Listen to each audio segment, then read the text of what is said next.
We'll begin shortly.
Welcome, Kearny families.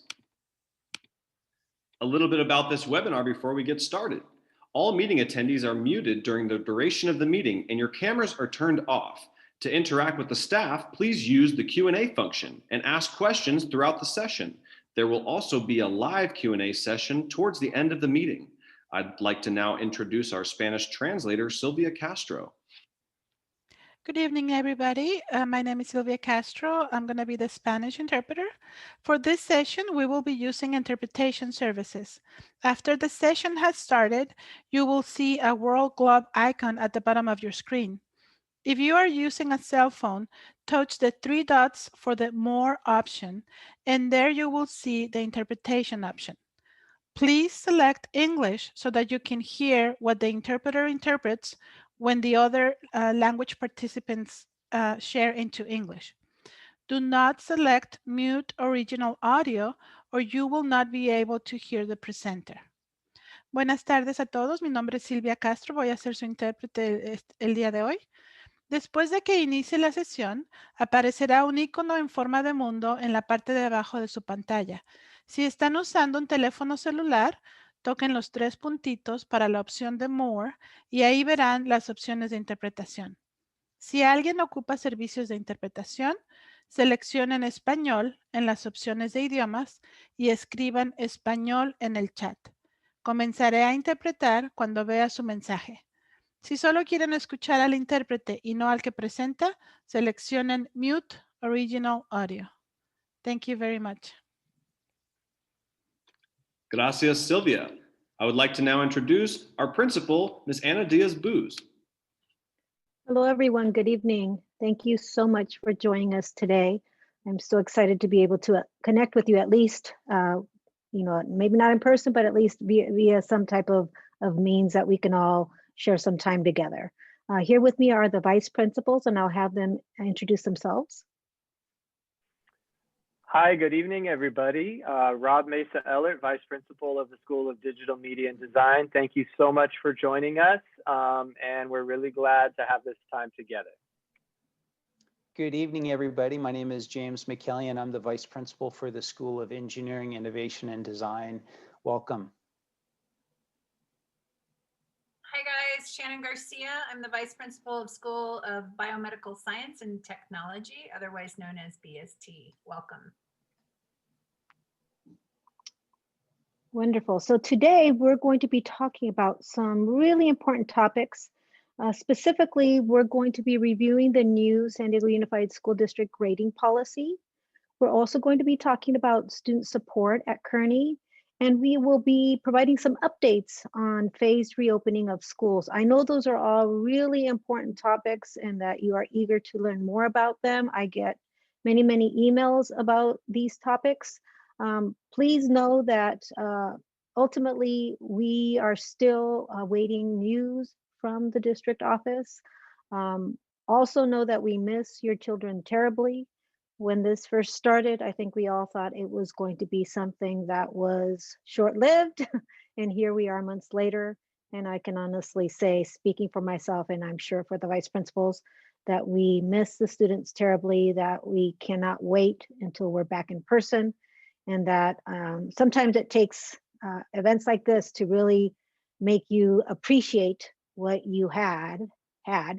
And so hopefully we will all be in person soon and enjoying your children in person. Thank you so much. Next slide.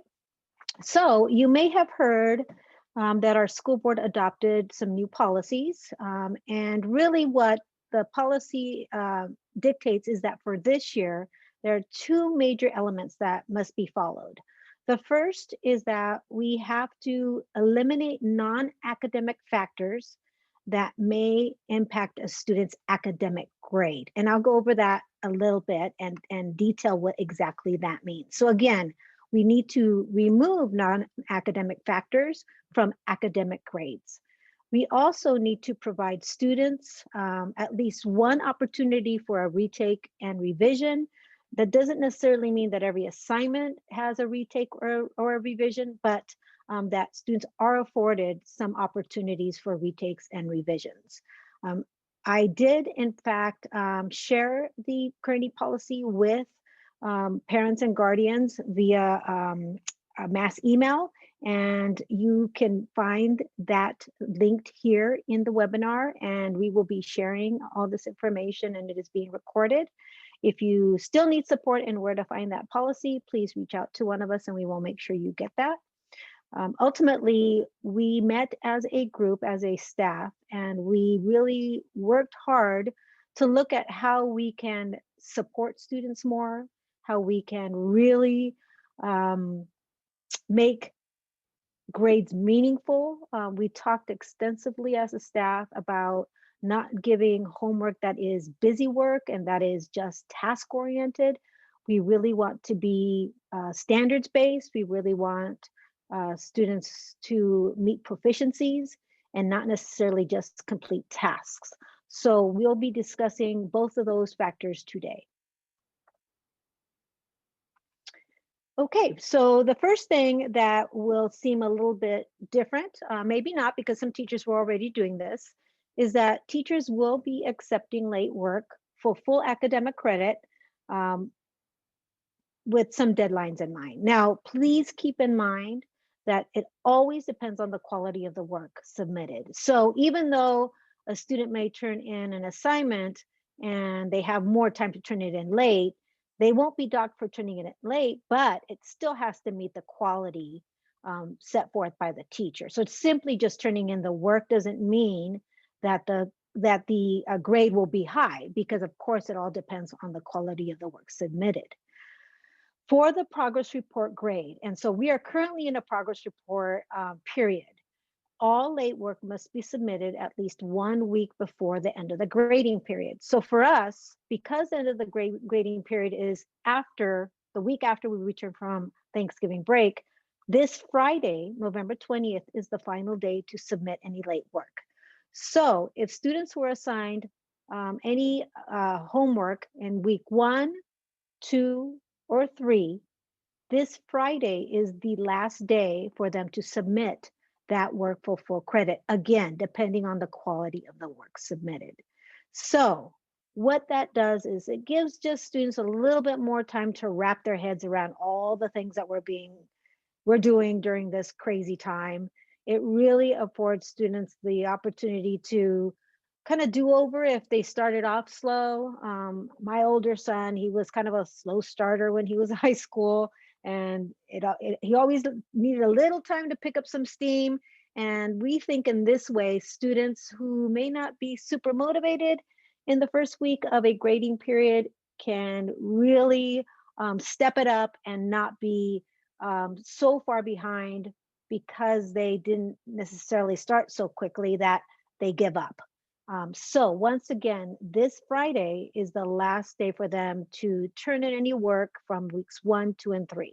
Now, once that period is over, they cannot turn in any homework from the progress report grading period. So that's super important. And the reason we're doing that is because we can't obviously ask teachers to grade everybody's late work at the last minute. That would be an impossible task for teachers to accomplish. So we did afford in all cases at least, well, at maximum 3 weeks for students to submit work late without academic penalty. For the quarter grade, this is really important because this is now the permanent grade that comes in. All late work must be submitted at least 2 weeks before the end of the grading period. So that means Friday, January 8th is the final day to submit the late work. And that's a very important date because once again, if we allowed every student to wait until the last minute for them to turn in any of the late work from weeks 5, 6, 7, teachers would not have enough time to grade that work. So those are such important dates. Please note them on your refrigerator, in your phone. Super important for students to understand that these are deadlines. Just because we are accepting late work doesn't mean we can't have deadlines. Again, we have to have deadlines, otherwise we wouldn't be able to complete the grading process as is needed so that teachers can submit a grade. Okay, so I think I went over this mostly. Again, once a progress period is over, students do not turn in work thereafter. So any work from weeks 1 through 4 is not going to be accepted in weeks 5 to 9. So once again, that means that students have a maximum of 3 weeks to turn in late work. Now, several of our small school grade level cohorts do work with industry partners and community clients, particularly in the School of Digital Media and Design and the School of Engineering, Innovation, and Design. It is really important that when we are dealing with our industry partners and community clients, that students understand that there will be no late homework because of the strict deadlines that we have to meet with our outside partners.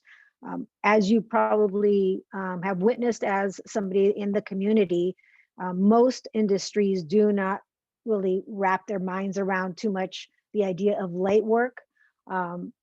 So when we are working with our industry partners and community clients, it is very important that students understand that we will not be accepting late work because we have to meet those deadlines with these folks that are partnering with us.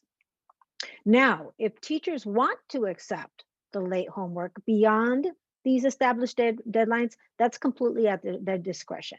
Now, some of them do that already and have done that for as long as I've known them, some as many as 15 years that I've known them. Again, that is completely at the discretion of the teacher. They may choose to accept late homework beyond the established deadlines if they want to. And that would be something that would either be in their syllabus or something that you can obtain information about by emailing them directly.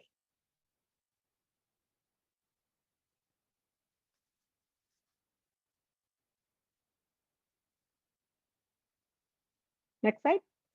Thank you. Okay.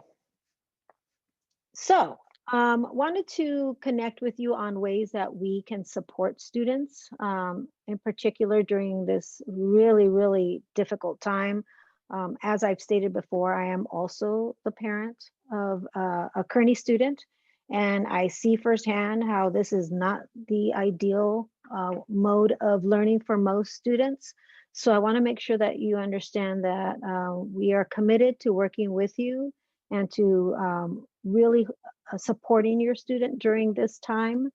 We are regularly communicating, I hope, with you. If you find that that is not enough or that you need more support, please reach out to us individually via email.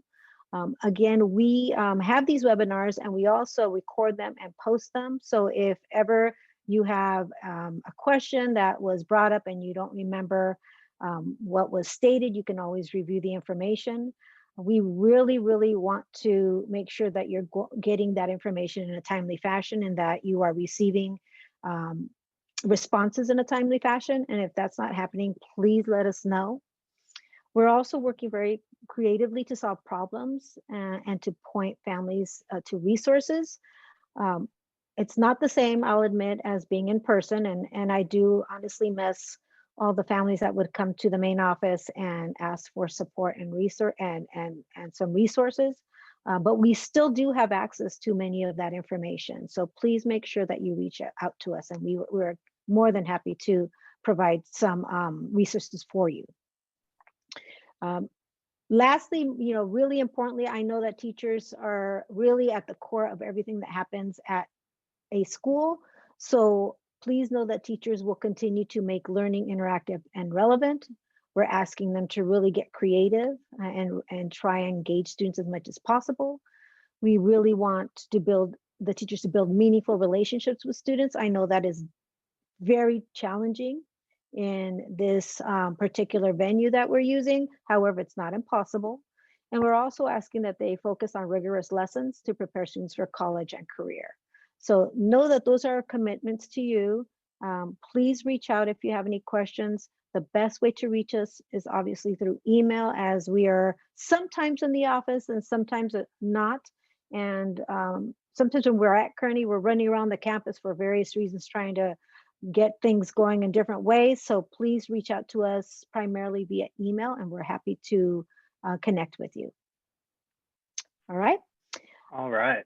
Did you want me to go over the opportunities, or were you going to go over that, Rob? Yeah, I'll go ahead and go over it. Thank you, Ms. Diaz. We wanted to make sure that before we talk a little bit more about the supports that we have available for students, both inside and outside of the classroom, we did want to just make sure that we were clear about what it means that teachers will provide opportunities for retake and revision. This is the second of the two things that the school board put in place when they voted this in recently. So what this means is that teachers will provide at least one opportunity for a retake or revision on select projects and assessments. This is really about the bigger assignments that often take multiple days for students to work on, or the assessments like tests or larger quizzes that might be done in one day, but they count for a significant number of points or a significant percentage of the grade. The vast majority of teachers at Kearny have already built into their teaching practice and their syllabus, giving students opportunities for revisions. Teachers give opportunities for retakes of exams. The district has basically said that now is something that they want to make sure all teachers are doing. Teachers can provide more than one opportunity for retake or revision at their discretion, but they will at least provide one. A couple of things just to make clear so that there's no misunderstanding for students is that right near the end of the progress report, and especially near the end of the quarter, teachers may give a final quarter project or a final exam or a final essay near that last few days of the grading period or the last few days of the quarter. Just because of the logistics of it, teachers will not offer and not be able to offer retakes or revisions at that time and on those final assignments and exams, because there's simply not time in the quarter before grades are due for them to be able to do so. So the opportunities for retakes and revisions will be on major assignments that happen throughout the quarter, but near the end of the quarter, those assignments, those ones will not have that opportunity. And it is up to the teacher's discretion to determine which projects and assessments, which assignments will be eligible for retakes and revisions. A typical daily homework assignment would not fit into that category. In general, we're talking about those larger, more important assignments that are a more significant effort that the students are working on, or a more significant assignment in terms of their grade for the class. Mr. Meza-Ehlert, may I add something before we move on? So I just wanted to make sure that we do emphasize that the Mesa College classes do not fall under our grading policy, as they do not fall under our purview. So I wanted to make sure that there is no misunderstanding there. I think sometimes because the classes are taken through our school, that the families believe that we have some sort of governance over those grades. We do not. Those grades and any of the policies and procedures by the Mesa professors are their own, and they are not connected to the Kearny grading policy. I just wanted to make sure we reiterated that. Excellent. Thank you for that clarification. That's very, very helpful. So regarding student support, we wanted to just re-emphasize the importance of communication and also the different ways that you as parents can monitor student performance. So we will continue to reach out to families and students through a variety of ways. The main way that we'll reach out with information is through school messenger, calls, and emails. Sometimes you might get 2 or 3 of those in a week if we're letting you know important information or inviting you to important events such as this one.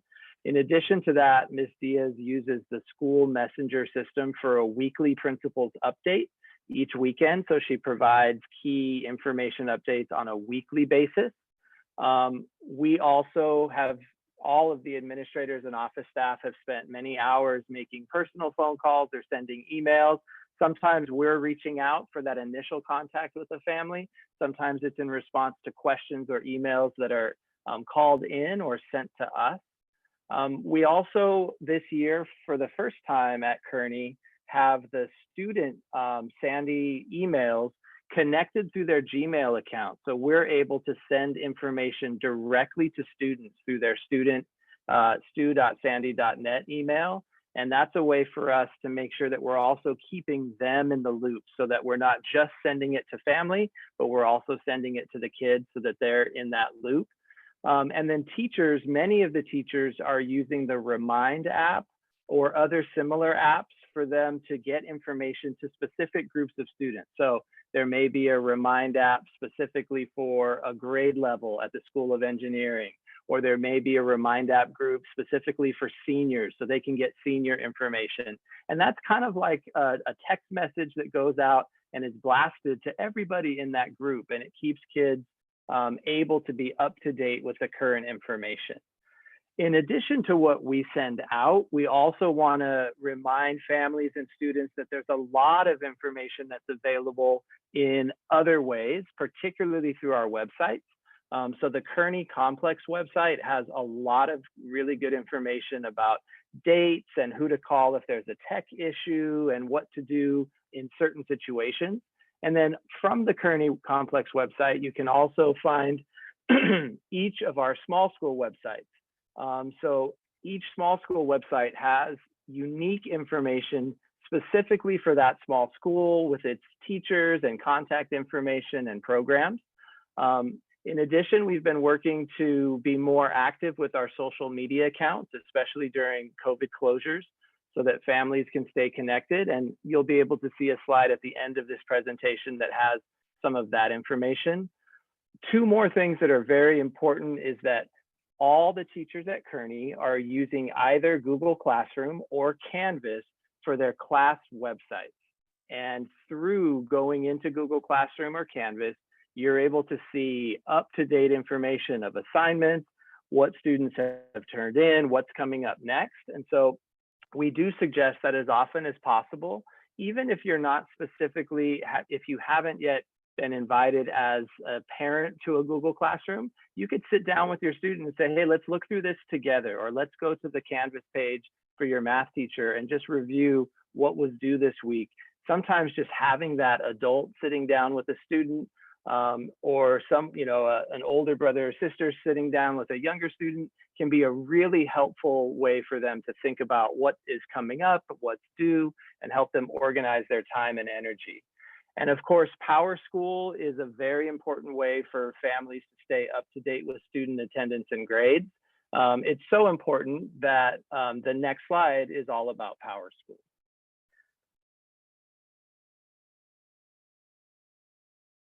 Oh, actually, sorry, the next slide is not. The next slide is about tutoring, my mistake. So one thing about the previous slide, all of that information is clickable as a link. So when you do get access to this, which we'll be putting up in the Kearny website and the small school website, you can use that to go directly to those locations. One other thing that many students and families have found extremely helpful in their success story at Kearny is finding the extra support outside of the classroom for teachers and students to have one-on-one and small group support. And that's through tutoring and office hour opportunities. The vast majority of Kearny teachers offer 1 or 2 or even 3 hours a week or more sometimes of additional support outside of the teaching time. Most of that tutoring is built into flex time between 1:30 to 3:30, which is still part of the student and teacher's school day. It's just that flexible time where the students can go where they need to go to get the help that they need. There are some teachers that also tutor outside of the school day, so in the morning before 8:50 or in the afternoon or evening after 3:30. And again, the vast majority of teachers also tutor by appointment. So even if a teacher says, I'm available Monday, Wednesday, Friday at 1:30 to 2:30, they also will, by arrangement with the student, meet with them, at 3 o'clock on a Thursday if it fits into their schedule. We've found many times that students are most successful when they add that tutoring element into their day. Even though teachers do spend a lot of time giving small group and one-on-one support during those morning classroom sessions, tutoring is often that secret part of the recipe, that special sauce that helps students really understand something or finish what they need to get done and kind of get over the hump in terms of understanding and completing complex assignments. And so we really encourage students to attend tutoring whenever they have questions, or simply as a place to get work done and get questions answered while they're working. Thank you.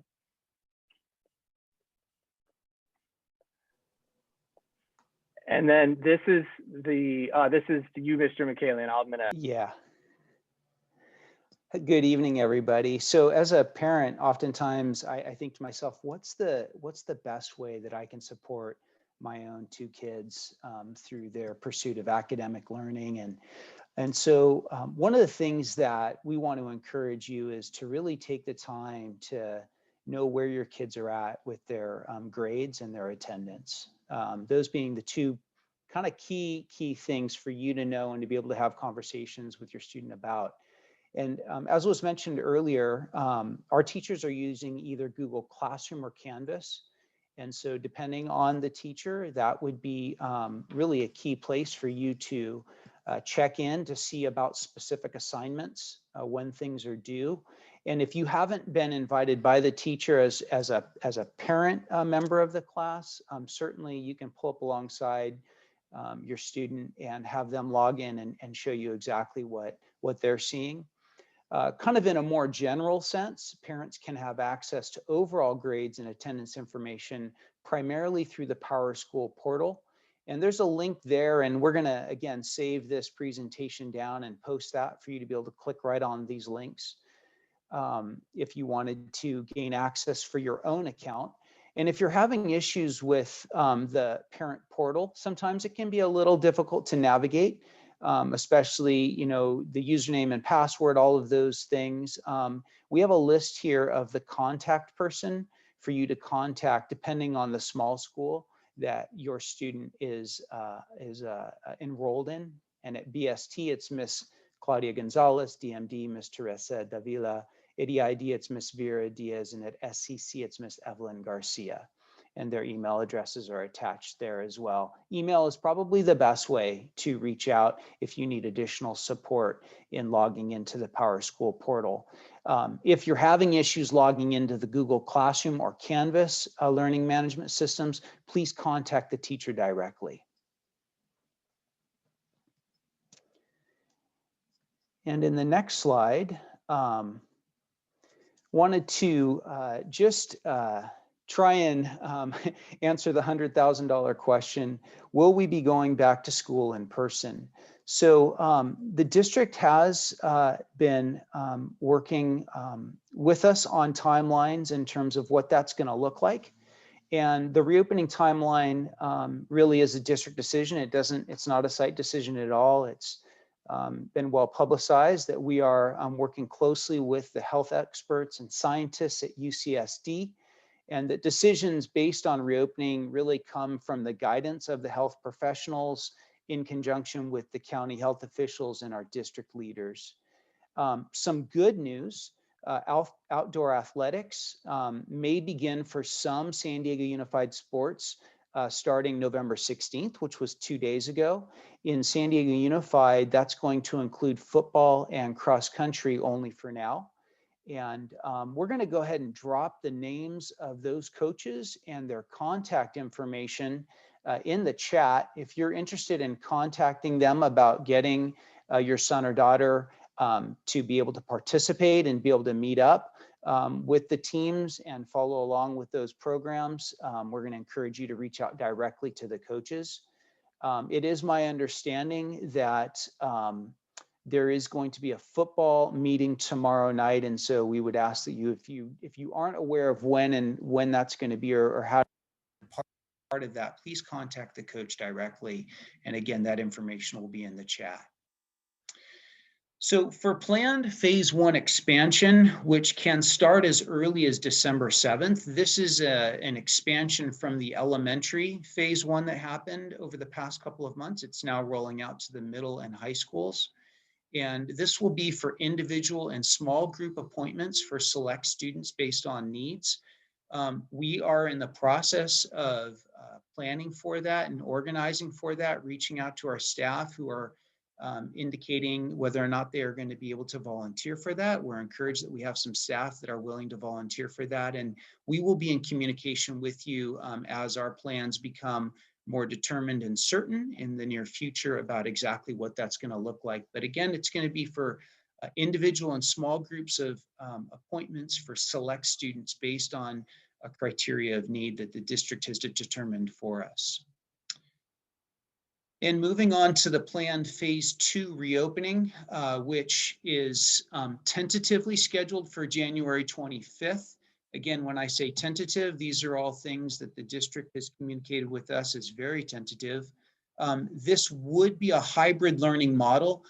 Students would be on campus for 2 days, and then 3 days would be through remote learning, as we are currently in the remote learning setting. And this is completely contingent upon the COVID data in San Diego County. Obviously, there's been some changes within the last week or so. And so all of these things, again, go back to the district working closely with UCSD health experts. And good news is that our district is going to be having regular COVID testing available for students and staff and families. And so we're encouraged about that as we learn more about the planned phase 2 reopening, which could start as early as January 25th. Thank you. Thank you, James. Hi guys, Shannon Garcia here again. I'm here to share with you some information on who to contact. Our principal, of course, is Miss Diaz. She is listed as she's our overseeing principal for the entire complex. Her administrative assistant is Miss Hembera. Our front office staff is Miss Lopez. She's typically the person that you would contact if you're trying to figure out what small school, who to contact within that small school. She's kind of your overseeing directory front office staff. Ms. Hernandez is our registrar, and she handles everything to do with transcripts and our CUME files, anything related to that. She's your contact. And then our athletic director is Jonathan Socks. This is his contact information. He's keeping a close eye on all developments with athletics. So as these plans roll out or don't roll out, he is definitely getting the most up-to-date notifications, and he shares that with us. But he is also a very good contact to have, as he is very involved with the planning as we watch what's happening with the pandemic. On the next slide, we have broken it out into our four small schools. You'll see that every small school has an attendance clerk. These are the same staff members that you would contact for Power School information. So if you are currently not on Power School as a parent, we do highly encourage you to reach out to these guys and get your Power School access. That does allow you to check attendance, grades, everything that's going on with your student. Is right there for you at any time on an application on a phone or computer. And all you need literally is a username and password, and the 4 attendance people listed here can get that for you. The counselors, all 4 small schools also have a counselor. So if you have any questions related to the classes or credits or credit recovery or pathways, these are the people that you would reach out to for that. You'll notice in SEC, we have an extra counselor, Miss Castaneda Williams. She is actually overseeing the MESA program. So all the MESA classes, Legacy, which when we're in person are the classes that the students take, the MESA classes on campus, and then Fast Track MESA classes are the ones usually, again, when we're in person, that the students go over to MESA College for. So Nancy oversees all of that. So if you have questions regarding that, she's housed under SEC, but she does oversee that program for the whole site.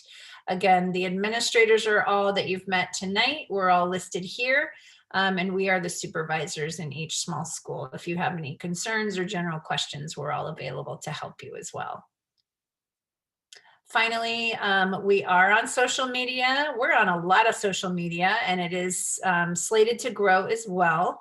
Right now on Instagram, you can find Go Comets. That's an overall Kearny Instagram social media. Kearny High Wow was launched at the end of last year.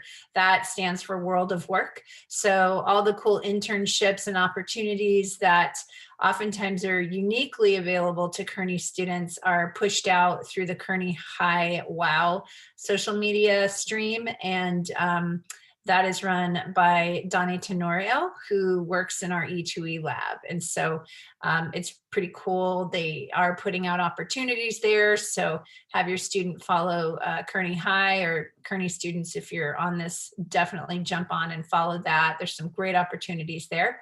BST has their own Comet Man, also is, I believe that's a ASB. Mr. Me, you can tell me if I've got that wrong. And Kearny EID also has their own Instagram account. Twitter, we've got 3 on there. We've got BST EID and then an overall Kearny Comets. And then Facebook, we have Kearny Comets, overall Kearny News, BST related news. The EID has their own, and they're called Stanley E. Foster School of Engineering, Innovation, Design on Facebook. And then of course we have our website. So we do have quite a lot of different Facebook presence. So you can jump online and follow any and all of those. And we push out as much information as we can to help communicate anything moving and shaking on the Kearny campus.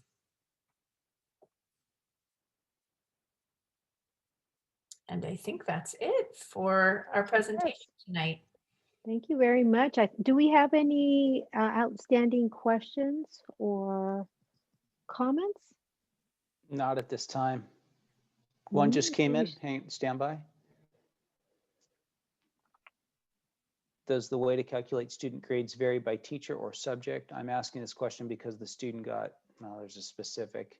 We could probably just answer that in the chat, Ms. Diaz. Let's see.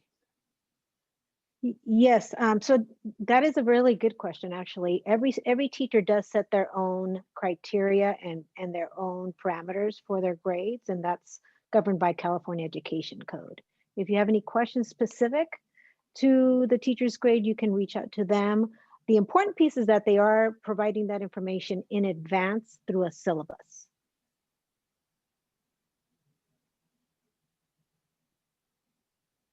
Did that answer the question for the person asking? Wonderful. I believe so. Should we wait just a little bit to see if anything else comes in?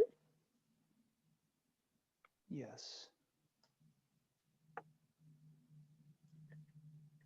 There's a new question.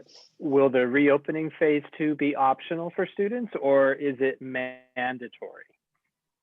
So the way I understand it is that students will still have the opportunity to remain distance learning, online learning.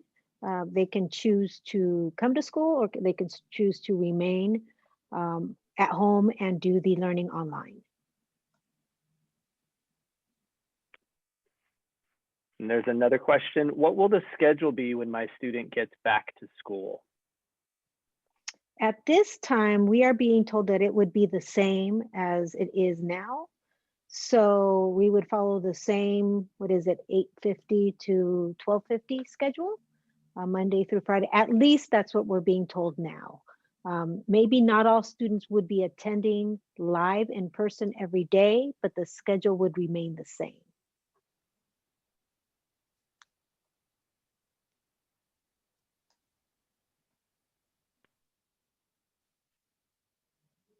There's a question, are the opportunities mentioned on social media available on the website for students who do not have any social media? So is the information that's being shared via social media also available on the website?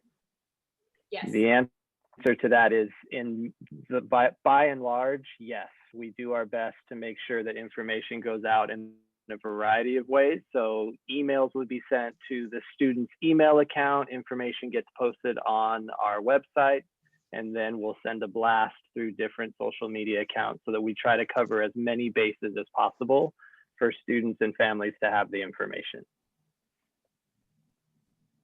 So I want to make sure that we're hearing from our Spanish-speaking parents. Are there any questions from our Spanish-speaking families?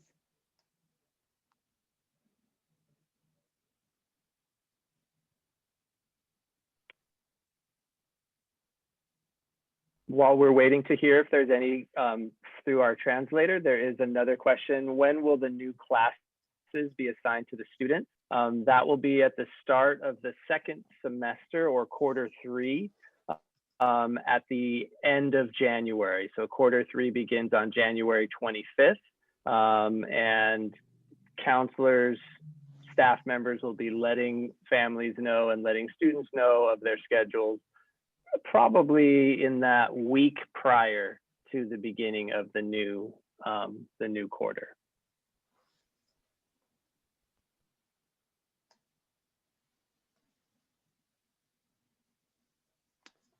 Question, when do early grads finish? So early grads would finish just prior to January 25th, which would be the Friday is the last day of quarter 2, which is when the early grads will finish their work.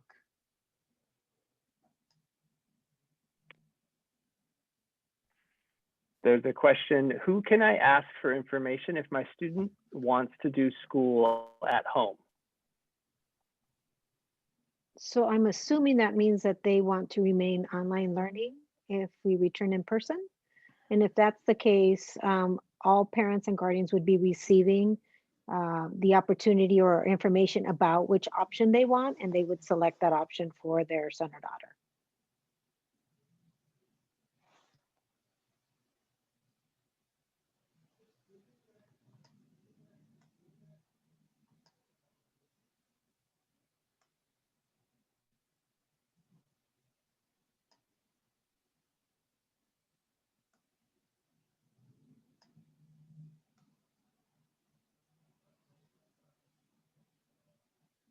Anything new?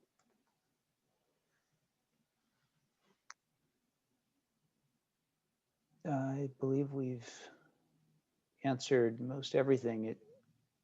My screen's kind of jumping around, so.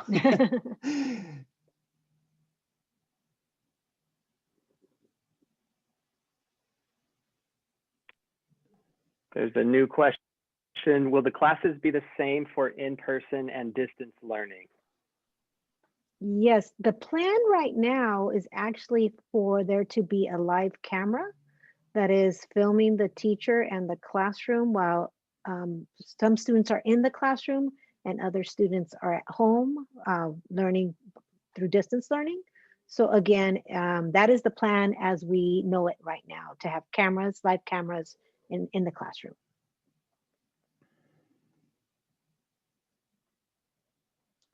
And I think that's it. Yeah. Thank you, everyone. Oh, another one came in. Is there going to be a graduation ceremony of any type next year for the seniors? Will they have any group activities, i.e. prom, since it is their senior year? Yes, my son is a senior, and I would love to be able to answer that question, but I can't. It really, truly just depends on where our situation with the pandemic is at that time. Hopefully with the announcement of this new vaccine, that gives us some time for people to get the vaccine and for us to be able to offer these opportunities. We would have some sort of graduation ceremony for sure. What that will look like, we're not quite there yet, but I promise that once we know, you will know, because I also have a vested interest in that as well. So know that we will be doing something. Hopefully it will be what we're all used to having, but we don't know that at this time. Anna, we had a few more questions come in. Will classes start at 8:45 like before? And as we know at this point in time, classes would start at 8:50, which is under the distance learning time frame when classes would continue to start, as we know right now. And then why are some students early gradding? This is because we're on a 4x4 schedule and students are able to accelerate through the district's graduation requirements. And so our students are able to finish in the 3.5-year time period. If a student needs to make up a class, maybe came to Kearny midway through their high school years and need to continue to stay on with Kearny through the second semester, that is pretty normal as well. It just depends upon each individual student. And if you have any questions about your son or daughter and where they're at in their graduation, encourage you to email your school counselor, and they can connect with you specifically where they're at on their graduation requirements.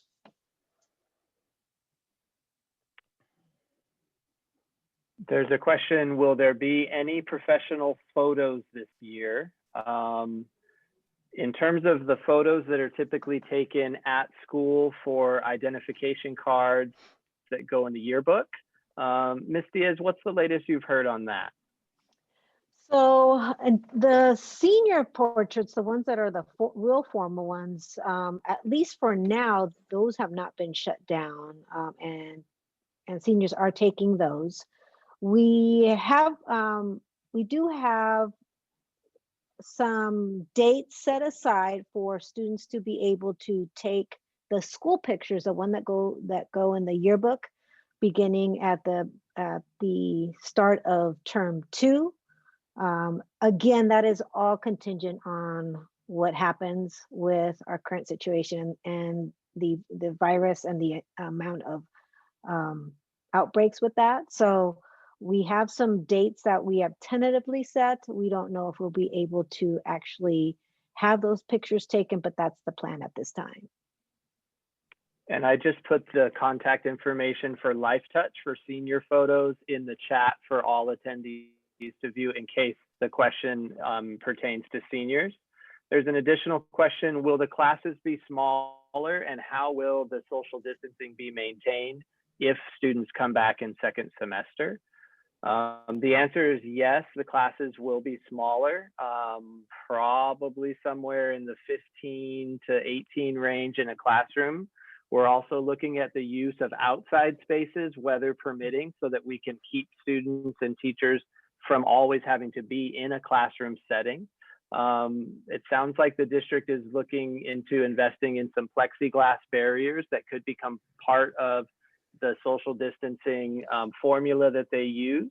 And then we would develop some protocols for the directions in hallways that students and teachers travel, where people stand so that they keep at least 6 feet apart, and also probably having classrooms instead of a bell ringing and everybody go in the hallway at once, releasing one at a time at each end of the hallway so that we don't have a mass of students all together. So we haven't established all of those protocols completely because we're not quite there yet, but those are the types of measures that we would take to increase social distancing.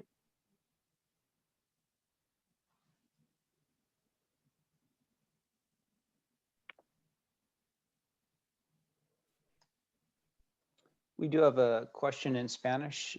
Did our Spanish interpreter have a chance to answer that? Ms. Diaz, I'll read it for you in Spanish. ¿Cuál sería el protocolo para alumnos que van a la escuela presencial? Y en cuanto a las fotografías, no he podido hacer cita por la situación de la pandemia y cómo podemos tomarla. So we have had an issue with senior portraits, but as I understand it, they are accepting appointments. I personally, on my own, had the same issue where I tried to make an appointment online. It's best to call the company. And Mr. Meza-Ehlert, did you put the contact info for the company? Or just the link? I did. I put the Life Touch email and phone number in the chat. Great. Great. It is much better to email and phone than to try and book the appointment online, because I also had trouble doing that.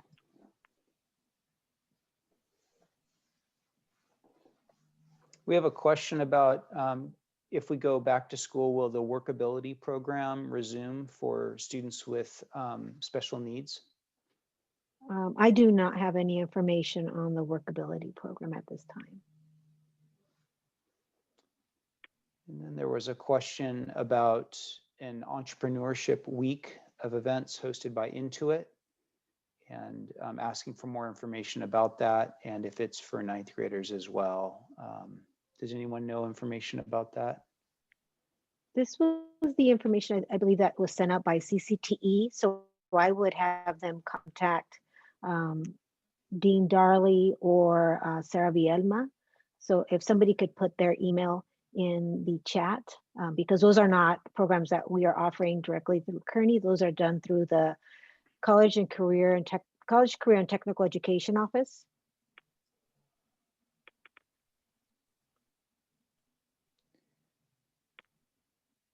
And I don't see any other questions. We entered the student ID. So we will not be getting student IDs until we can take the picture, and that's tentatively set for the beginning of second semester.